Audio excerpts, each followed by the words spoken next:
une des caractéristiques de l'esprit de la fin des temps, vous voyez, c'est la rébellion. C'est la rébellion.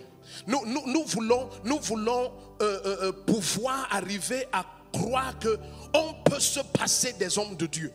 La réalité, c'est que quoi que ce soit que Dieu veuille faire dans ta vie, il le fait à la mesure à laquelle il te connecte à la bonne personne. Autour de Jésus-Christ.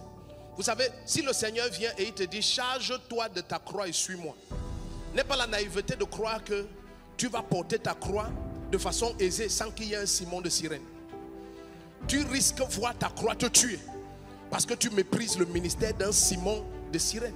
Et Simon de Cyrène est celui qui est forcé à aider ce roi des rois qui est notre Dieu et notre vie à porter sa croix.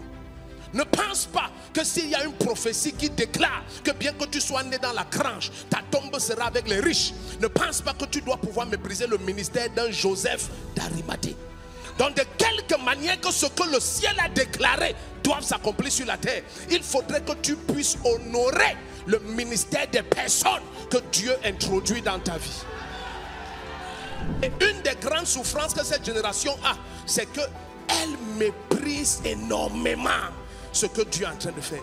Vous voyez, lorsque vous avez, suivez bien, lorsque vous avez développé à l'extrême une mauvaise semence de cette fin de temps, qui est la rébellion, qui est l'orgueil, qui est cette pensée d'autosuffisance, alors tu as toujours l'impression que moi aussi Dieu doit se révéler à moi.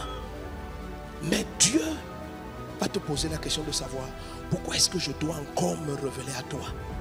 Parce que maintenant je veux plutôt faire avec toi les choses que les yeux n'ont pas vues. Je crois que le Seigneur t'a préparé pour quelque chose d'extraordinaire. Je pense que tu es conscient que tu es fait pour les choses que les yeux n'ont pas encore vues, les oreilles n'ont pas encore entendu, le cœur de l'homme n'a pas encore médité.